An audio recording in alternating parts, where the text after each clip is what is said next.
नमस्कार।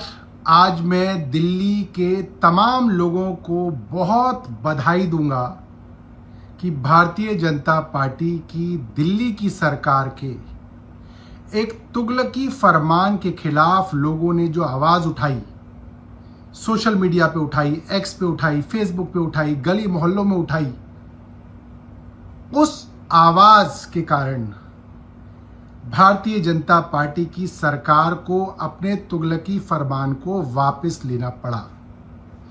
कुछ दिनों पहले भारतीय जनता पार्टी के मंत्री उछल उछल के लोगों को लगभग धमका रहे थे कि कोई भी गाड़ी डीजल की अगर 10 साल पुरानी हो और 15 साल पुरानी पेट्रोल की गाड़ी हो तो उसको दिल्ली में रहने नहीं देंगे, ये कर देंगे, वो कर देंगे, पेट्रोल पंप पे स्पेशल टीमें लगाई जाएंगी, कैमरा लगाए जाएंगे। और ये मामला करीब 61 लाख गाड़ियों का था, 61 लाख परिवार, जिसमें 18 लाख कार थी और करीब 41 लाख के करीब बाइक्स बताई जा रही हैं। 60 लाख के लगभग परिवार दहशत में थे 2 दिन से कि भाई अगर आप हमारी गाड़ी जब्त कर लोगे तो नई गाड़ी कैसे खरीदेंगे। हर एक की गुंजाइश नहीं है नई गाड़ी खरीदने की। कई तो रिटायर्ड दंपत्ति हैं, रिटायरमेंट के बाद एक गाड़ी है, आसपास की मार्केट तक जाते हैं, महीने में जो है 20-25 किलोमीटर गाड़ी चलती है कभी कभी। अब गाड़ी आप जब्त कर लोगे तो नई गाड़ी कैसे खरीदेंगे। और ये साफ दिख रहा था कि इस तुगलकी फैसले का फायदा सिर्फ और सिर्फ बड़े बड़े धन्ना सेठों को होने वाला था। उनको, जो कार मैन्युफैक्चरर्स हैं, ऑटोमोबाइल कंपनीज हैं, उनकी कारें और बाइक खूब बिकनी थी।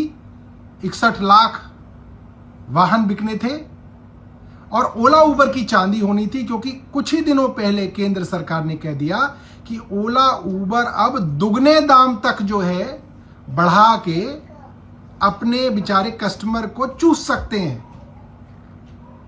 तो हर तरह से मिडिल क्लास का गला घोटने का एक प्लान तैयार था, जिसमें बड़े बड़े उद्योगपतियों को फायदा और मिडिल क्लास की और बेचारे लोअर मिडिल क्लास की ऐसी की तैसी होने वाली थी। और झूठ बोला जा रहा था कि हमारे पास तो कोई चारा ही नहीं है जी, हमको तो कोर्ट ने ऑर्डर कर दिया, हम क्या करें।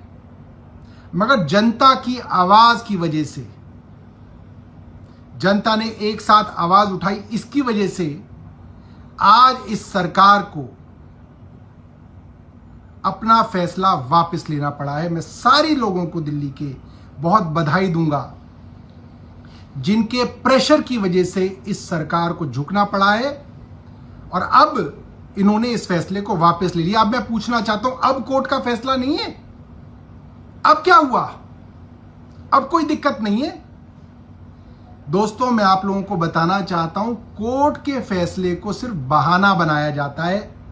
सरकार को जो करना होता है वो सरकार करती है।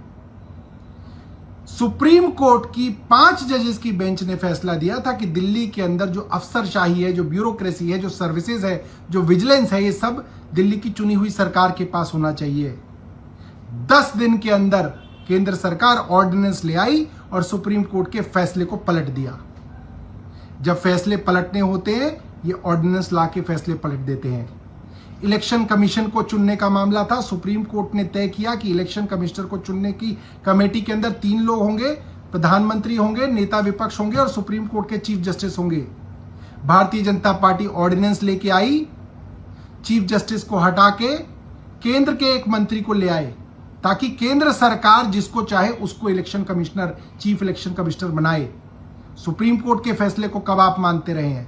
आपको जब मन करता है, जहां आपकी सुविधा होती है, वहां आप उस फैसले को पलटने के लिए ऑर्डिनेंस ले आते हैं, और जहां आपको सुविधा होती है उस फैसले को मानने के लिए आप उसका बहाना बना के लोगों को गुमराह करते हैं। गुमराह करना छोड़ दीजिए। आपके खिलाफ जो अपोजिशन पार्टी बैठी है, आपके खिलाफ आप कोई गलत काम करेंगे, ये पढ़े लिखे लोग हैं, आपकी पोल खोलने का काम करेंगे और रोज करेंगे। हम डरने वाले नहीं हैं। आप सोचते होंगे कि आप डरा देंगे, हम डरने वाले नहीं हैं। धन्यवाद। जय हिंद।